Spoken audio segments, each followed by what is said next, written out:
You and your partner or you individually might be at the point in your life, your career, where you're making six figures, bringing home $100,000 worth of income every year. This is a huge accomplishment and something worth celebrating, again, individually or as a partnership dual income earning household.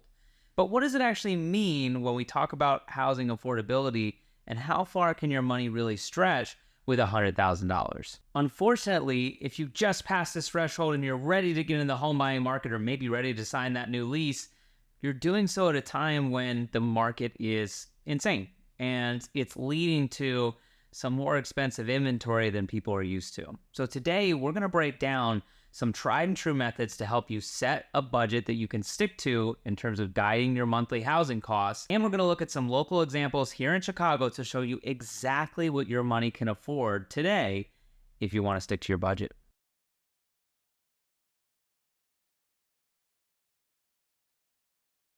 I'm Matt Thomas with Baird & Warner Real Estate. I help buyers, sellers, investors, and tenants here in the Chicago area, and I make referrals all around the country. I've been an owner here in Chicago since 2020. I now own two properties, an investment property in West Loop and a single-family home here in Irving Park, where I'm sitting now. I've seen all sides of this city through the work that I do, and I can tell you that there's a huge variance in affordability across the city. So when we talk about how far $100,000 can go, or what type of budget you should set with that income, there's going to be some drastic differences in what neighborhoods will meet that budget. So why $100,000? Statistics have shown repeatedly that average income for someone in the United States is roughly $50,000. There's some variance there based on college education, based on experience, but for the sake of simple numbers, let's focus on $50,000. I also like that number because 52 weeks in a year, if you're making roughly $1,000 a week, that's roughly $50,000. So in a dual income household, if you have two average earners combining income, they're probably going to be okay for approval up to about $100,000 in gross income. It's an important distinction to talk about gross versus net, and we'll get into that a little bit, but when I'm running numbers, I'm always focused on net because I want to be more conservative. After tax, I want to take out what you're going to have to pay and use that to guide things. Many, including your lender, are going to look at the gross number. You might actually get a little bit of an overestimate when you get a pre-approval, for example. So be careful there. We'll get into that. Let's start by breaking down a budget. Now, full transparency. Depending on where you Google, depending on where you read, depending on who you talk to, you'll probably get different lines of thinking with how to approach setting a budget. But overall, I think it's safe to assume you want to keep roughly 25 to 30% of your income dedicated to housing or less. Anything more than this, by like traditional logic, is house poor.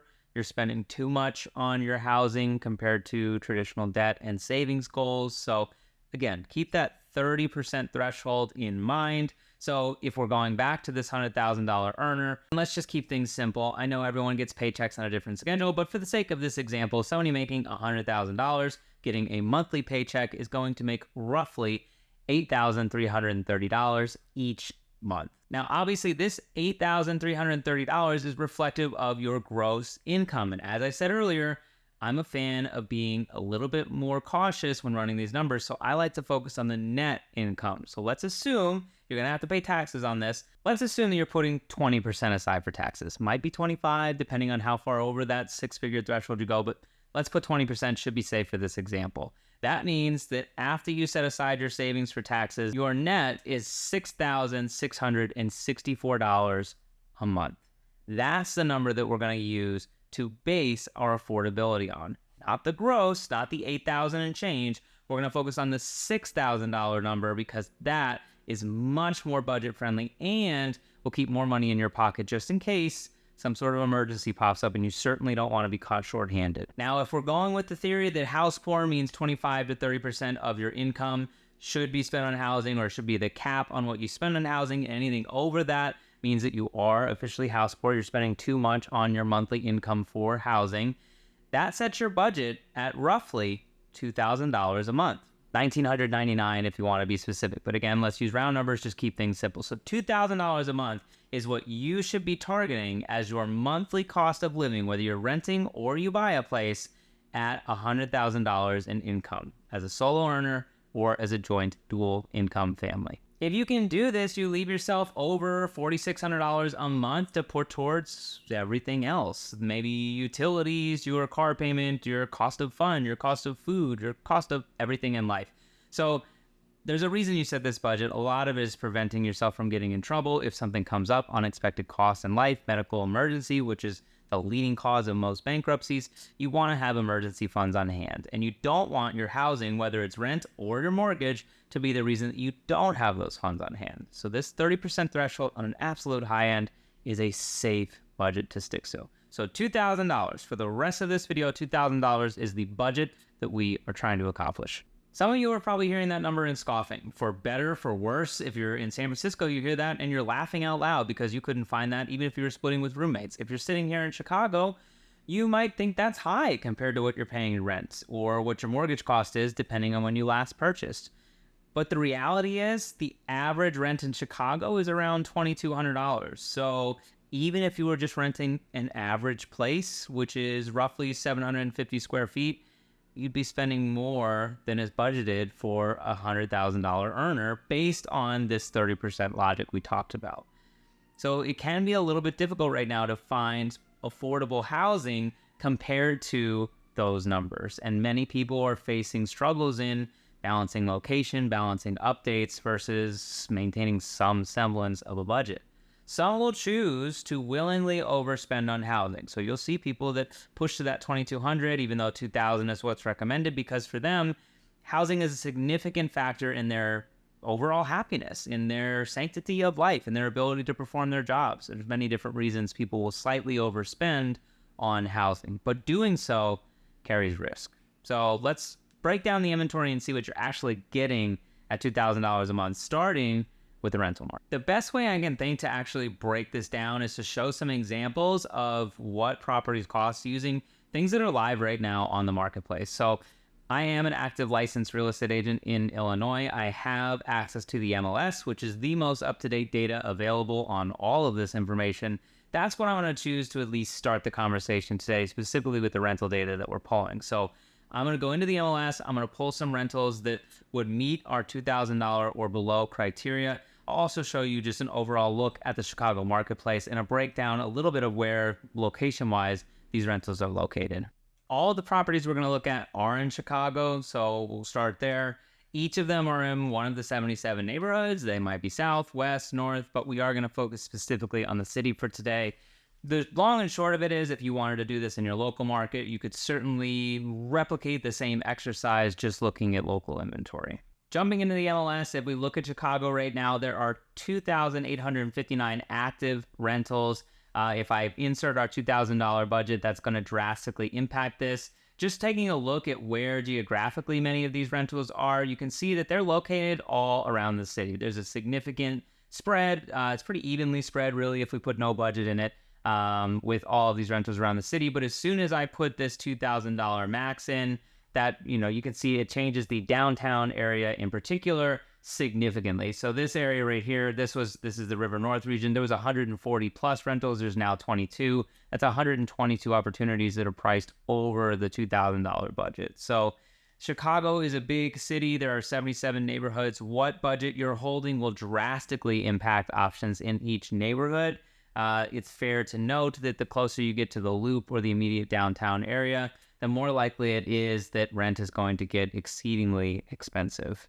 Looking at these 1225, let's say that maybe you're a young family and you're looking for a single family home for rent. Not an uncommon request, a little bit more uncommon in a major city like Chicago, but it can be accomplished. The thing that might surprise you is how few there really are in the marketplace. So if we narrow this down and we're just looking for single family homes that are available for rent, there are only 39 of them across the city right now. And again, looking at this map, none of those are located in the immediate north side here. Not many of them are on the immediate west side. You really have to go down to the south side or out to the west side towards O'Hare in order to find single family rental opportunities available for under $2,000. So this can be a really difficult market to operate in. Just picking one of these opportunities, this is a 3-bed, 2-bath unit. It's listed for $2,000 a month.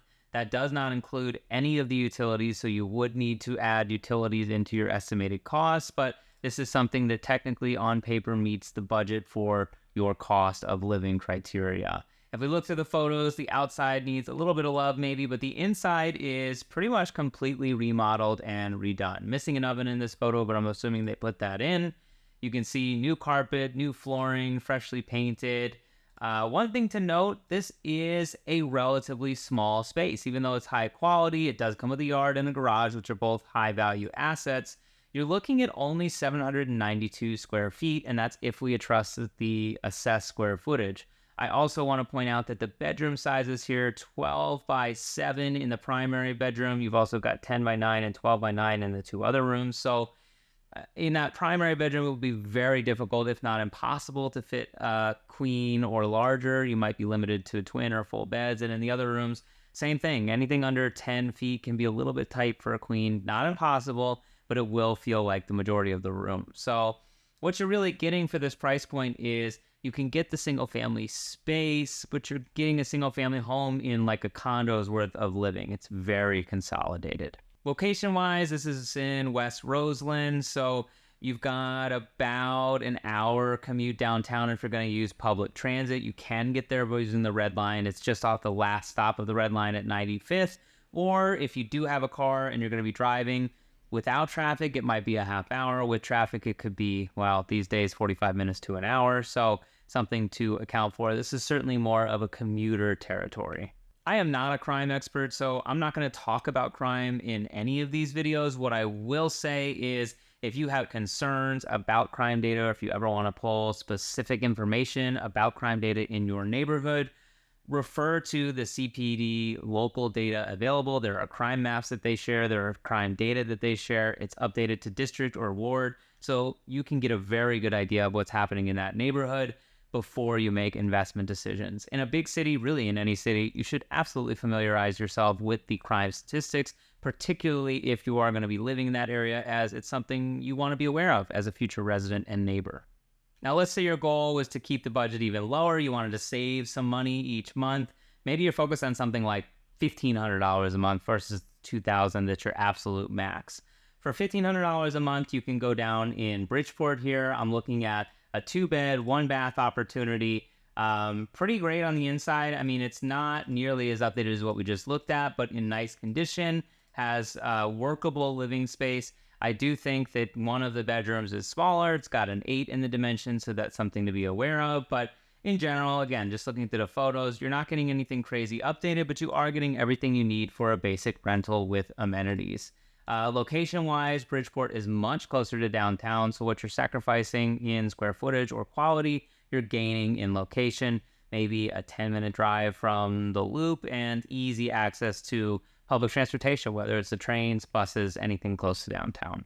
Now, if you do want to live closer to the city center, chances are good we're not going to be looking at a single-family home. Backtracking out, looking at that $2,000 budget, you can see it does open up some interesting options in the direct downtown River North area or directly on the west side or in Lincoln Park. So if you're willing to give up the single family living, maybe look at a condo or an apartment building, it will open up some options for you. Whether you like the quality of those options or the size of those options is a different thing. In Gold Coast, some studios start over $2,000. I doubt many dual income families want to live in a studio, but they are out there. So evaluating these options is something you're going to have to do for your own specific scenario. Let's just click into one and see what it would cost to live somewhere near Gold Coast. For example, here's a studio apartment in Gold Coast listed for $1,787. You can see sort of the quality of updates that you get here. It's a little bit older, a little bit dated, does have hardwood floors. You do get a nice view because you're in a high rise.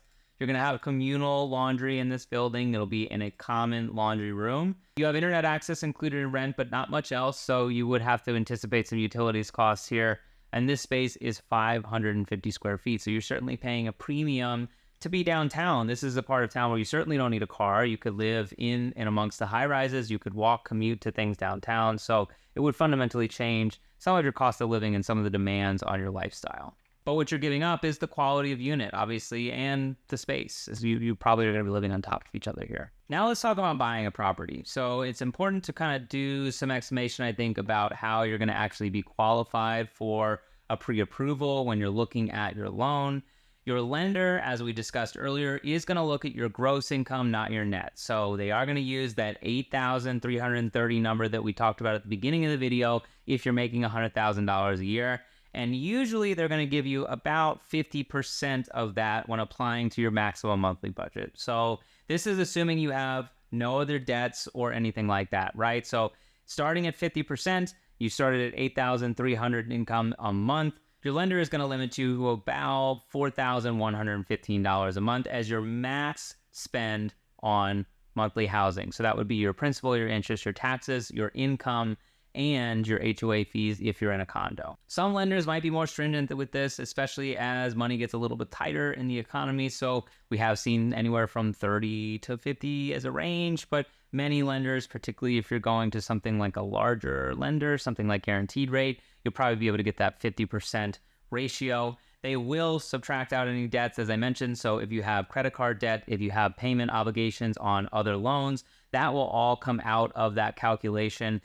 Keep in mind, they're only going to take the minimum payment though. So if you have a lot of credit card debt, they're only going to look at the minimum payment. You need to protect yourself and make sure that if you're making higher payments to pay off that high interest debt, you're still on a schedule to do it using the lender budget that they provide. That's why we use these rules like 30% of your income, because obviously on paper, the lender is saying you can spend $4,000, but this whole video has been talking about how $2,000 is really a much safer number. You should not be spending 50% of your income on housing if you can avoid it. For the sake of today's conversation, you're debt-free. Congratulations. You're going to get the full 50% approval from your lender. Your maximum budget in the field when you're looking for a pre-approval is $4,000 plus. But again, I don't really care about that because ultimately what I'm trying to do is focus on a legitimate budget for somebody making $100,000 a year, and a budget that you can trust and that would be safe is somewhere closer to that $2,000. So even though you understand why the lender would give you so much money, also understand why you probably don't want to spend that much. So using that $2,000, we're going to have to do a little bit of reverse engineering. It's not like rentals where you can just click on the MLS and the price is shown. Not many websites show you exactly what your all-in monthly cost would be. So we've got to kind of pull out what the taxes are, what your PMI is going to be, assuming you're putting 5% down or less than 20% in any case. We're also going to have to make some assumptions about interest rates. I'm going to use 7% for this video. By the time you watch it, it could be 7.5. It could be below 7. I have no idea. They're so volatile right now. But for the sake of keeping it simple, for the sake of making this video flow, we're going to use 7%. There are many mortgage calculators online. I would recommend starting with one and just picking one you like. We're also, for the sake of the rest of the video, we're just going to use the built-in mortgage calculator in Zillow. Here's one by Bankrate showing you an overall purchase look at roughly a $250,000 property. So that's kind of the baseline for how I'm budgeting this. I mean, if we're assuming $250,000, 5% down, 7% interest rates, we're using some assumptions on property taxes and insurance and things like that, but you can see this is almost that 2,000 number right on the nose. So it's safe to assume with some variance on taxes that this is a good price point. Now, this is only single family homes. If we start introducing condo fees, we're gonna have to look less. But starting with our single family home conversation, $250,000 and below should show us homes that meet this $2,000 affordability index. Okay, so as I mentioned, we're going to use Zillow simply because there's a calculator built into it and it makes it easy to show you photos and the cost each month. So looking at a property example here, this is a property in Calumet Heights listed at $250,000, 3 beds, 2 baths, just over 1,160 square feet. This is an opportunity that is frankly completely redone, remodeled start to finish, new floors, new updates, new appliances, repainted even, they landscaped. I mean, there's really not much that I would be concerned about here in terms of ease of moving in for a future buyer. Breaking down the monthly cost here, if we look at the principal and interest, if you're assuming that you put 5% down at that 7% interest rate, you'll need about $12,500 before closing costs at the closing table. You will have mortgage insurance because you're putting less than 20% down. I think $150 is a fair estimate for a single family home. And then you have to work in your property taxes and home insurance. No HOA fees. This is single family. What you're really giving up is that access again. I mean, this is a 45-minute to an hour commute from downtown. Probably you're going to have maybe access to a bus, no train line, but you could take the J14 up Lakeshore Drive to get to downtown, or it's a commuter home. You're going to have a car and get ready to commute every single day. The good news is this is affordable for the budget that we discussed with 5% down, knowing that you'd have to bring the $12,500 plus some additional closing costs. It's safe to assume that you would need somewhere around $15,000 to $18,000 in order to close for this property and keep your monthly budget around $2,000. For the sake of example, why don't we look at a property closer to downtown? If you really want to be within like a 10 to 15 minute drive of downtown, you're going to have to increase that price point. There's just nothing under that 250 mark. Here's something on the real low end of what I can find downtown, something that needs work, but in Westtown, listed at $345,000, 2-bed, 1-bath. So you're losing a bedroom here. You can see inside the finishes are okay. Nothing extremely exciting, nothing brand new, but in good enough condition you could probably move in today. If you look at the monthly cost of this unit, assuming again 5% down, so $17,000 in this case because the price did go up significantly, 7% down, you're going to have that mortgage insurance. It will be higher because the purchase price was higher. Property taxes will also be higher because the purchase price is higher. This property is going to cost you roughly $3,000 a month. It's a little bit more difficult to see or imagine living closer to downtown and sticking to that $2,000 budget, particularly if you're trying to get a single family home in Chicago. And in some neighborhoods, it's impossible. I think the lowest single family home for sale right now in Lincoln Park is $900,000 and change. So there are some where it's just truly not an option for somebody who's making even into the six figures to consider living affordably in the Chicago area right now. That forces many people into a decision-making point of, do I buy a condo or do I buy a single family home? And that can be difficult because if you are forced into the condo range of things, your affordability goes down. The overall price you can spend has to now account for HOA fees, which will be a couple hundred, if not several $100s. That eats into how much money you can spend, and it drastically impacts affordability and your options. But what it does give you is the ability to live in a more central area, or close to work, or close to school, or close to whatever you're seeking from the Chicago experience that might not be in a commuter area. So why don't we refocus a little bit? We're going to look at condos for sale in the downtown area. Once we start talking about condos, you're going to have a drastically different price point. The reason being, again, those HOA fees sneak up on you. So just to be safe, I'm going to adjust our budget down here by like $25,000. It might even be more, honestly speaking, but let's start with $225,000. And I just happen to find an opportunity that has relatively affordable HOA fees. So in this case, it's $225,000 list price for a 2-bed, 1-bath unit, 750 square feet. This is located right in the heart of Ukrainian Village in Westtown, so pretty ideally located in downtown, 10, 15 minutes to the loop, very easy to commute if you don't have a car. If we're looking at this for a monthly cost breakdown, this is right at, or even slightly over, the top end of that budget. If we're putting 5% down at 7% interest, we're assuming our PMI is around 135, maybe slightly lower than single-family homes because, frankly speaking, the condo is less risky for the lender provider. In some ways, that common insurance is covered. Common ground isn't your responsibility, it's the HOAs, so they give you a little bit of lenience on that PMI.